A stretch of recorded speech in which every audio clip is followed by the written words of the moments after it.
Act 6. This is it. The final showdown. And what an act. This is unquestionably the very best in the game. It starts fast and only goes up from there. I'm really excited about this, not just because we're getting to the end. I'm going to savor every minute of this, and I hope you do as well. The opening, though, I'll grant, is a little underwhelming. I know I said it before, but the henchman is just such a wet blanket.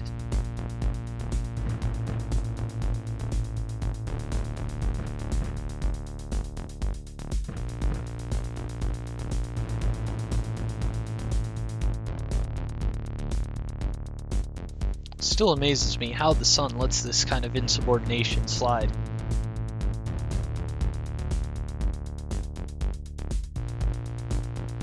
Surely he's soft on the henchman. I mean, that's the only thing I can think of. Or got a soft spot for, I should say. Nice wheel. The Evel Knievel motif on the hood is a bit tacky, though. This is a good level, but how much you get out of it depends rather significantly on the enemy's weapon spawns, which means this can be quite frustrating if you have the audacity to get an unlucky spawn.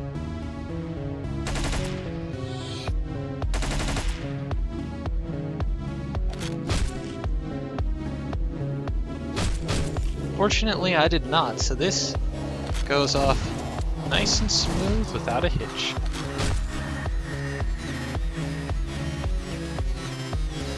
The second level, though, is where it really gets exciting.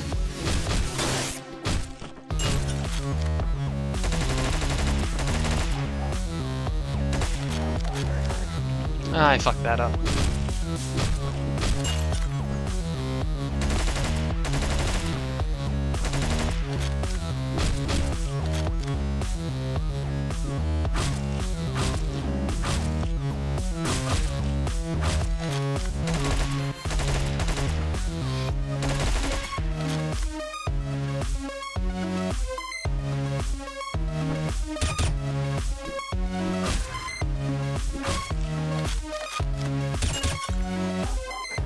Ooh, shit, didn't catch that dog.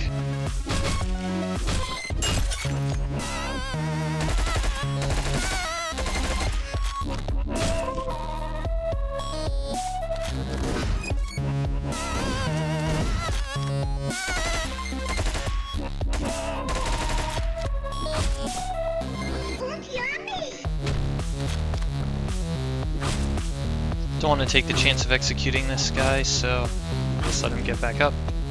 I think I overpeaked that.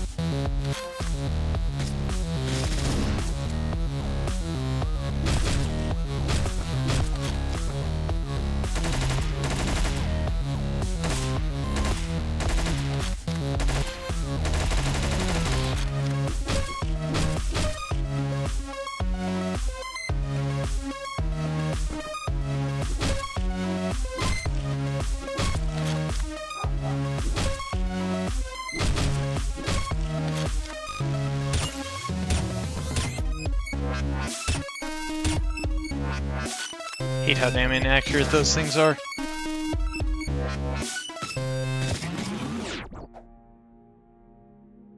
Finally. That took about 3 runs more than it should have. Really like the way the neon lights make the blood shine and how the hue changes. That's a really nice touch.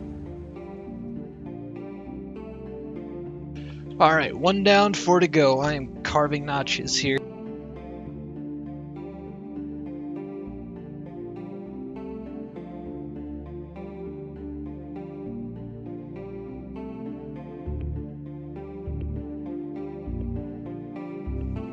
Better score than I anticipated, but still relatively low. I think it's a lot harder to get the S ranks on these last levels.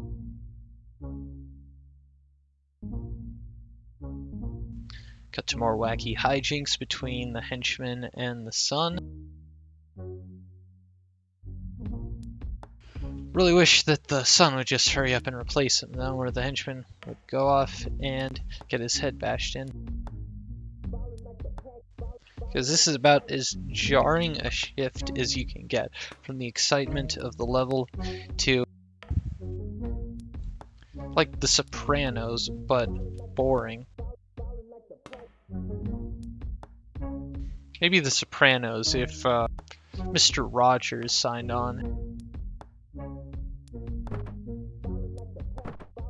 Anyhow, some money here for us. Nothing changes regardless of whether you pick it up or not, which is a shame because I think it'd be really cool if the henchman actually had a different fate, perhaps in some future playthrough if you didn't pick up the money. A lot of interesting possibilities there, but they're never explored, unfortunately.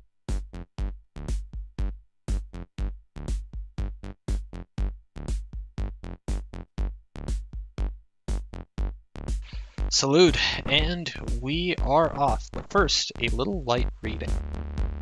We can see here that the previous level wasn't just supposed to be a single isolated attack, but that it's indicative of a protracted campaign that's been going on where the sun tries to wipe out the Colombian. This is supposed to be the final chapter, so I'm imagining that all of the other gang war occurred off screen. Take a moment quick to just admire the sheer size of this place. I've never seen a bigger, or for that matter, emptier bank in my life. Enough talk. It's time for action.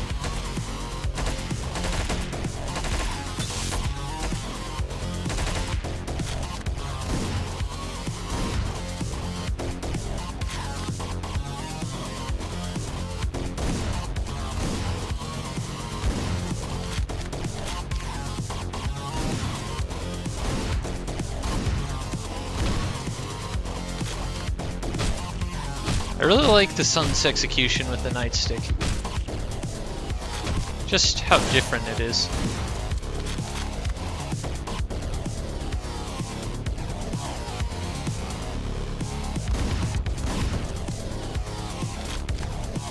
That was easy.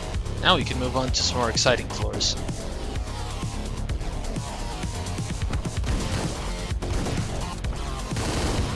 Oh, I didn't get that guy with my first shot.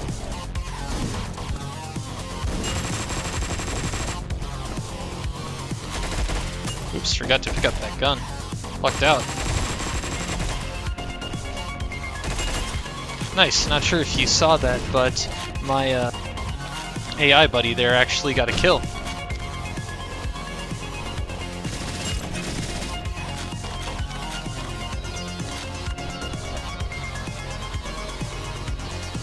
Knew I missed someone. Whoa! What a shot! I think he shot me through the wall there.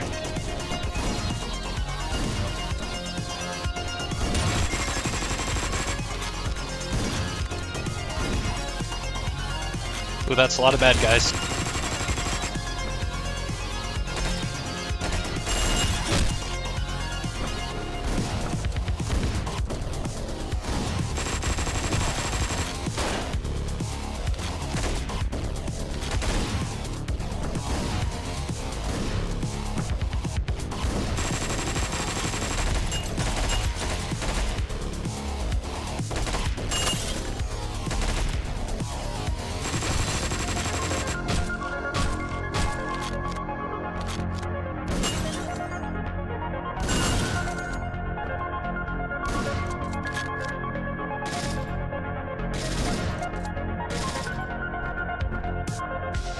Is that all of them? I think so.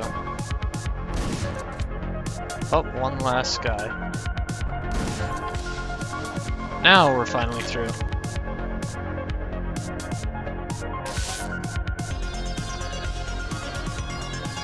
I want to grab an automatic if I can, but I don't think there are any left. Ooh, wait a second. Jackpot. This will be just the ticket for the next floor.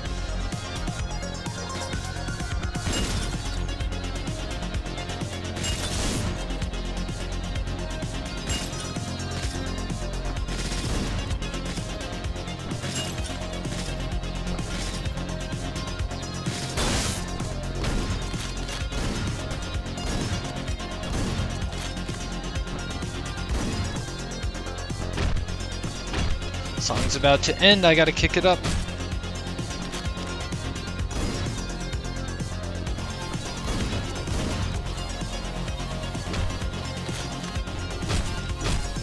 One last guy, and I think he's got a gun. Fortunately, it wasn't a shotgun. Take note of not only how big the level is, but how many unused parts there are to it. I have a sneaking suspicion that Denethor originally intended to make the level larger, perhaps more sprawling, but had to cut it due to time constraints. It certainly does feel like it's lacking in floors for what it's supposed to be.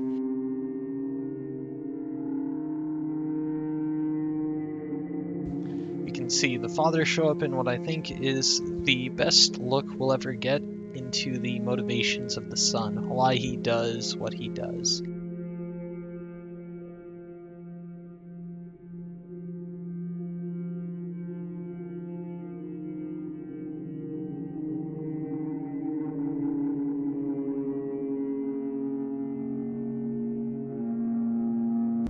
And then Richard shows up for a reason I can't guess.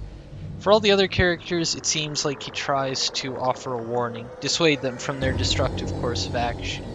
But with the son, he just seems there to taunt him and generally be a dick. Fitting of the character whose head is a cock, but still. It is awfully fitting, though, with what I take to be the game's message, that what kills the father kills the son as well. The sort of futility to it.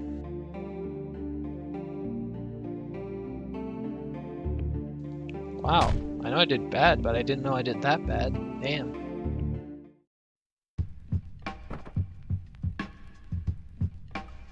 Then cut to Pardo for what is the last of the Mutilator's victims.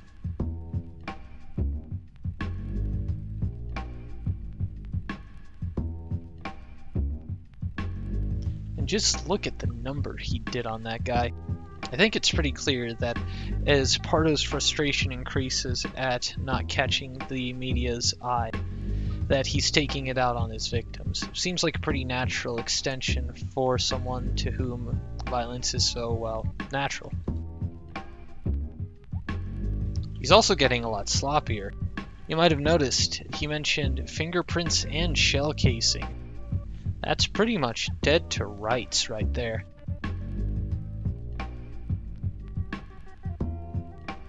Though, credit to Pardo, he manages to do the two-face thing pretty well. Doesn't slip, doesn't let him see him sweat. I guess he'd have to keep up the charade for as long as he has.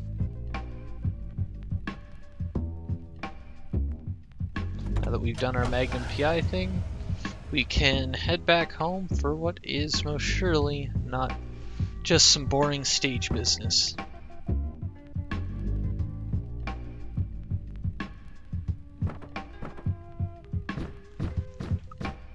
Got a nice punching bag, but more importantly, he's got a nice punchable TV. Take that, Elvis.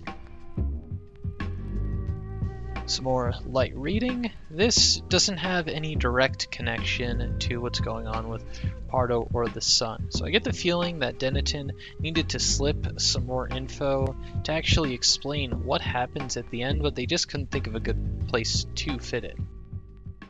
It certainly seems out of place for our current saga.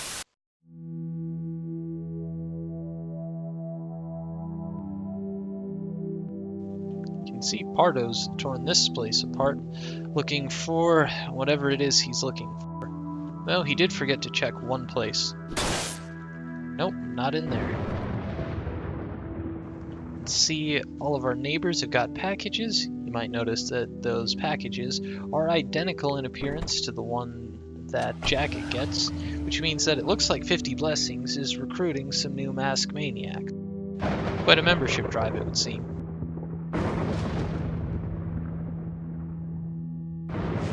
Get to see that caution tape tear sprite for the second time in as many games. One more than I expected, to be frank.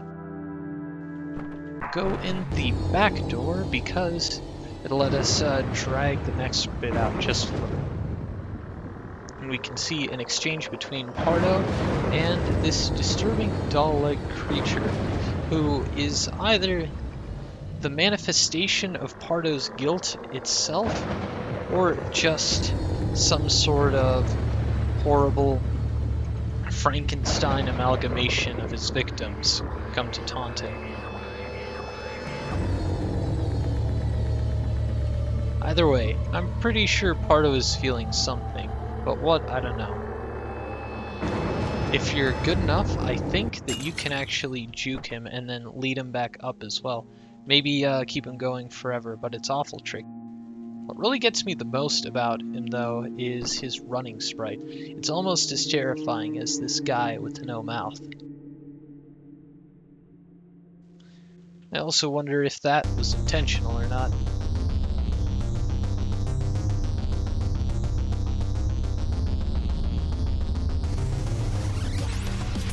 Now that we're on set, we can see the scene from Pardo's dream scenario.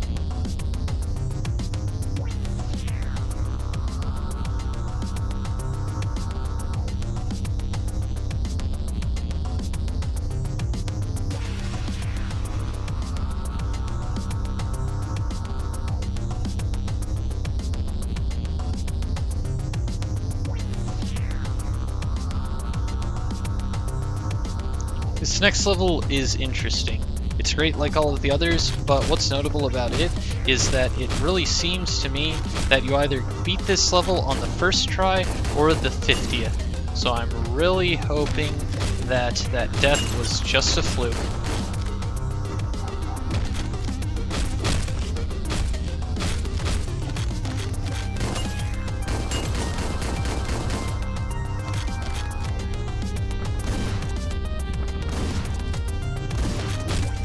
Fat guy is what you really have to worry about.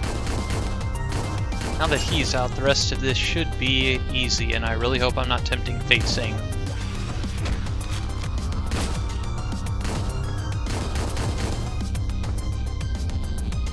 absolutely have to have a shotgun for this next floor, or you're going to have a very bad time. I don't think I've ever actually won this floor with anything other than the shotgun.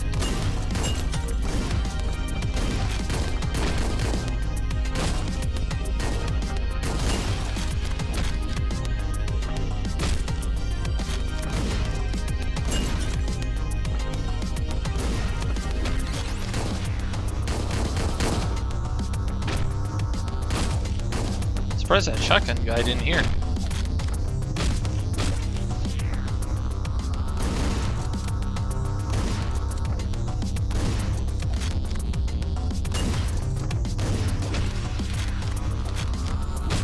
Phew. Those two shotgun guys on top of each other were awfully worrisome.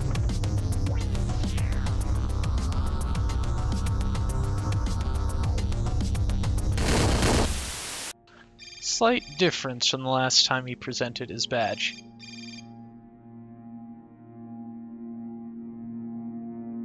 I'm awful curious what exactly is going down at the station, but so far as I know, it's never actually explained.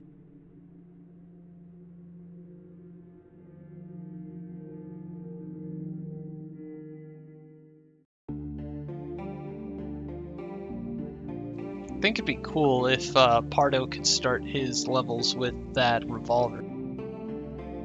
Could be an interesting change-up. Probably wouldn't make too much of a difference, but it would be fitting for the character at least. Looks like no S rank today, boys.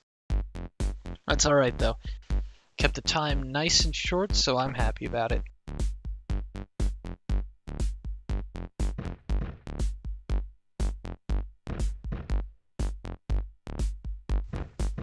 I'd really like to know what would have happened if Doorman had let the sun in. Or had let Pardo in to see the sun. Maybe they would have joined forces and had buddy movie antics to the backdrop of like Grindhouse Slick, I don't know. I also don't know why the camera is still focused on Pardo and Doorman. You'd think it would cut to the sun. I can't help but wonder if this is intentional or something the devs overlooked. Or maybe they're just trying to keep this a surprise. Who knows? Anyhow, one for the road, and let's take off. Note that you can't talk to Doorman even if you try. So, clearly Pardo is such a persona non grata that not even worth mentioning. Now for the level. One song cycle is good, two's okay, but anything else is despicable.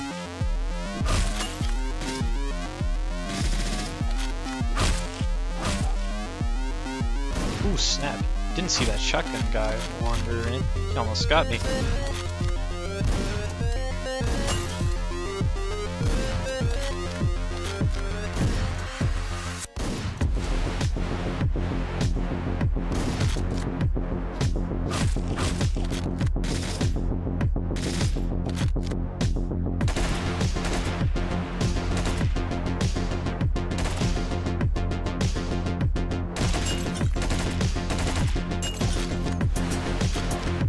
That's most of the bad guys. Now, save for a wandering dog, this should be easy. Oh, I guess I got all the dogs. I don't want the katana, though. A knife will do.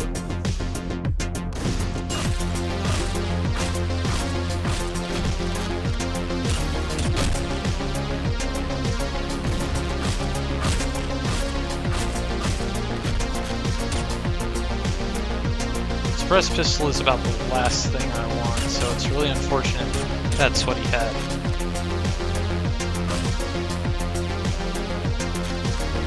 Huh, that's the first time I've seen a guy there. Even now, the game still has surprises.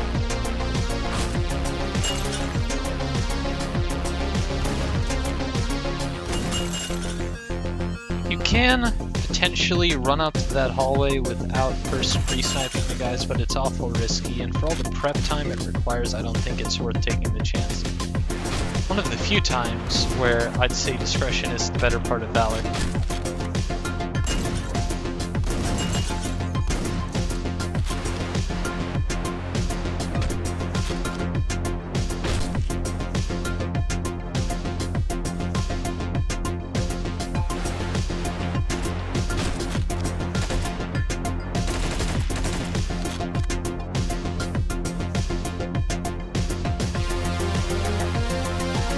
One floor left. Almost to the end.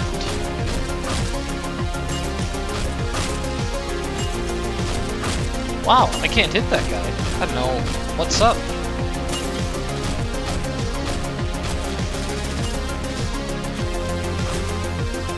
That was really weird.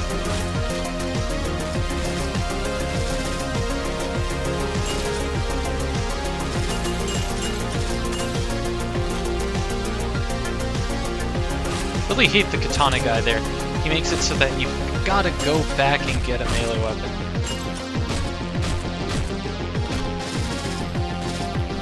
It's extremely tedious, and a real combo killer.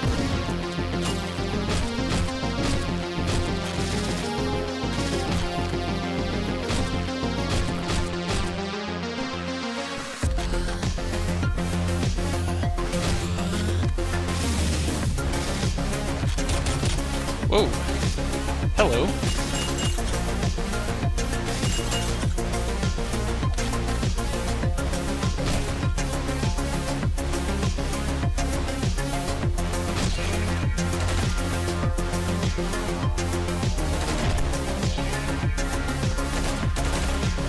Oh, hey, he saw me through the door. I didn't think about that.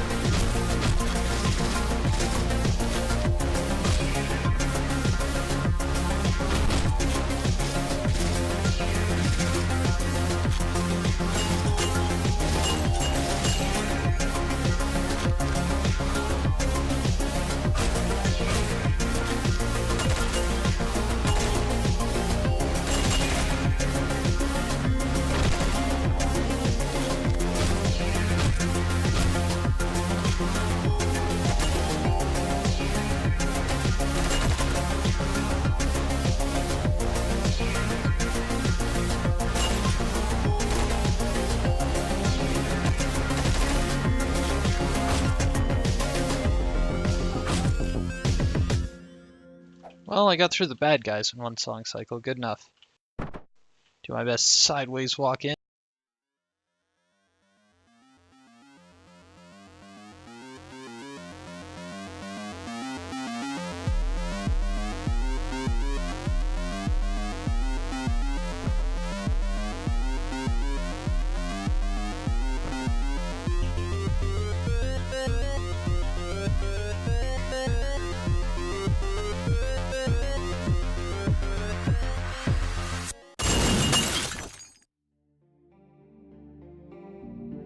This is the part where I'd really like to say GG, roll credits, pretend that we're at the end, but you've seen this all before, so you know that we still got one more thing left. Think of it as overtime.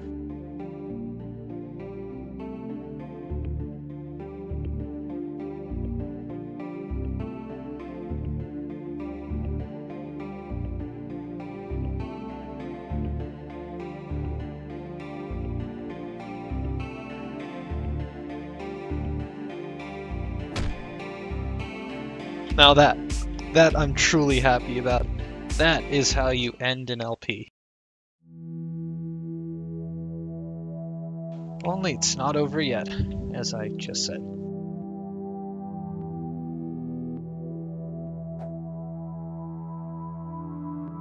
I like to make a pun here, something about drug trips and high-rises, but I think that'd be just a little too cliche, and odds are you've probably heard it before.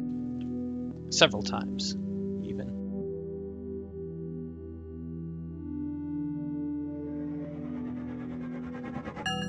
Instead, let's just take that drug trip. This TV is frustratingly unpunchable. Maybe I'll be able to shoot it with the shotgun. Well, would you look at that? Looks like someone took care of it for me.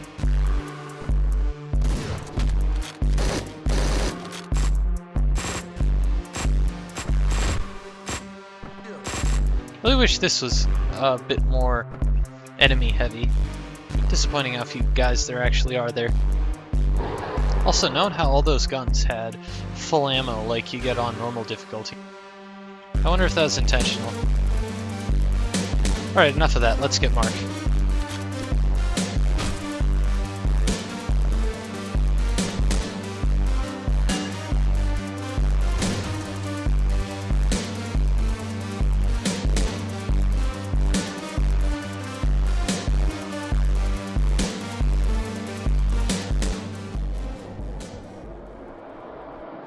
One fan down. Now for the second, Corey. You really want to get her on the first shot since that's when she's most telegraphed. If you miss the first time around, it's going to be a lot harder in subsequent ones. Note how the mask is gone, but there's no corpse. Tony got her out, if you recall the end to 3. That's some really tricky timing, I like it.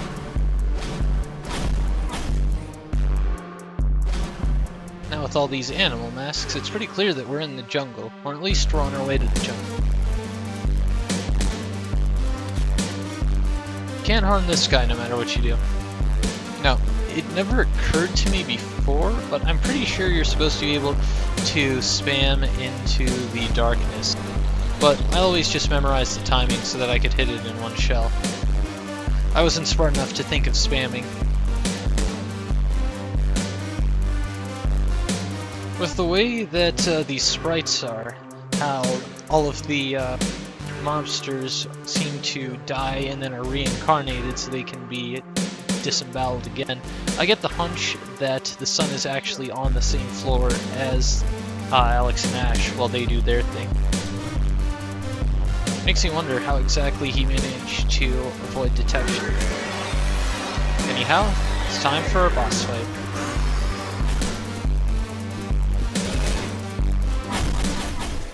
Note how that other head is actually invulnerable until it fires the first time. The important thing is you want to hit it as quickly as possible, otherwise it'll drag out the whole fight by a lot. Anyhow, with that we have our last kill and Hotline Miami 2. I'll let Moon speak for me from here.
Note how this interview would not be happening, not with Evan, if he had decided to make amends with his family. I'm disappointed that he wasn't able to put the pieces together, but it's a strong attempt, and frankly, there weren't a lot of clues to go on. I really want to say that it would be easy to put it all together, but I'm pretty sure that's just the curse of knowledge. Who knows, though? Maybe Biker's testimony would have been enough to put it together if Evan had given them the time of day. That's what I like to think.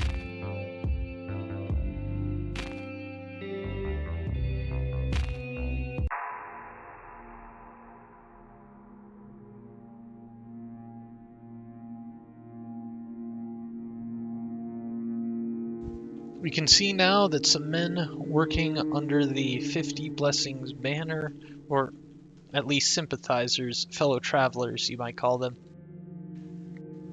did something rather terrible. You can argue motivations, justification, all of that, but what happens, I think, is quite extreme for their actions. The retaliation, that is.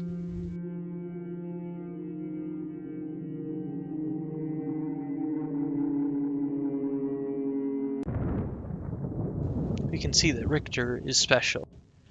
He gets a second visit from Richard, perhaps because he was the only one to heed his advice in any capacity.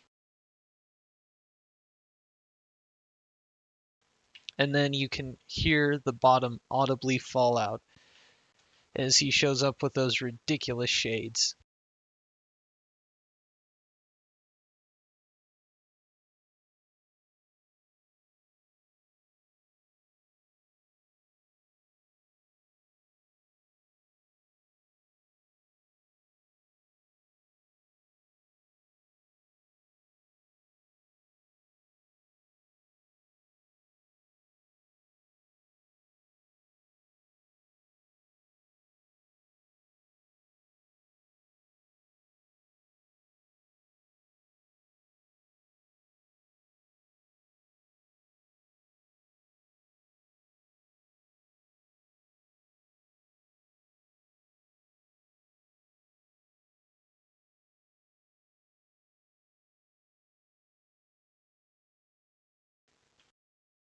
I think this exchange is supposed to be the ultimate summary of Denneton's view. There's something about this game that feels like a political treatise.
The end.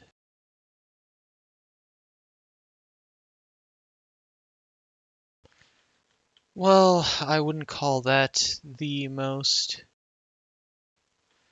nihilistic game I've ever played.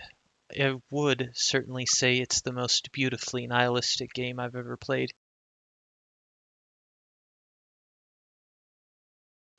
There's an authenticity to the story and the proceedings, which I can't think of having seen in any other such game. It certainly isn't another rehash of Monomyth or Aliens like so many others are.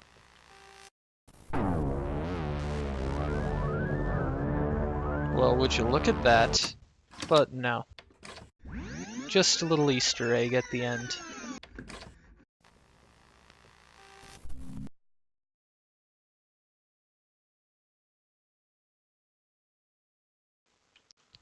And that was Hotline Miami.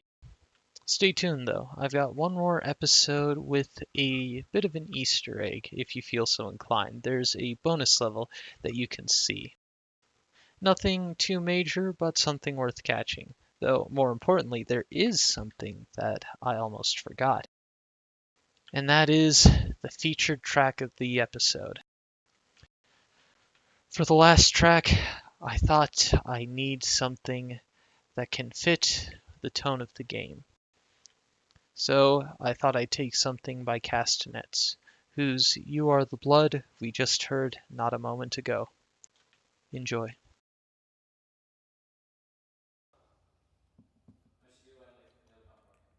Okay.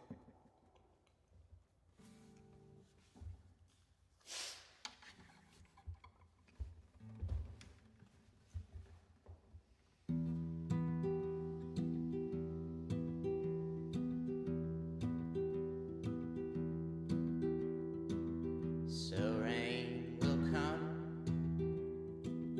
so rain will come, and wind will blow.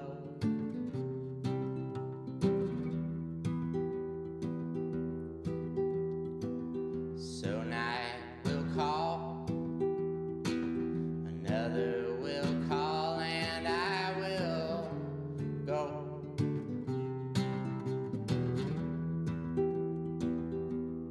So it's going to be sad and it's going to be long, and we already know the end of this song. But sing it one more time.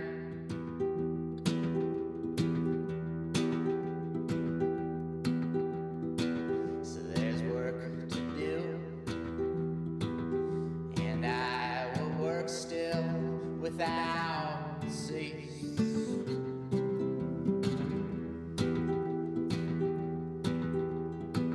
For I am the size of what I see.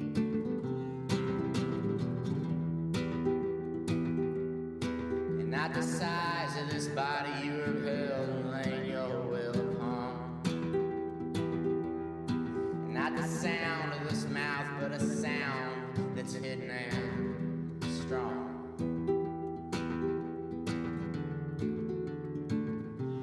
Let it sound.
Oh, and one more thing. For everyone who flipped their shit about the last LP, faggots.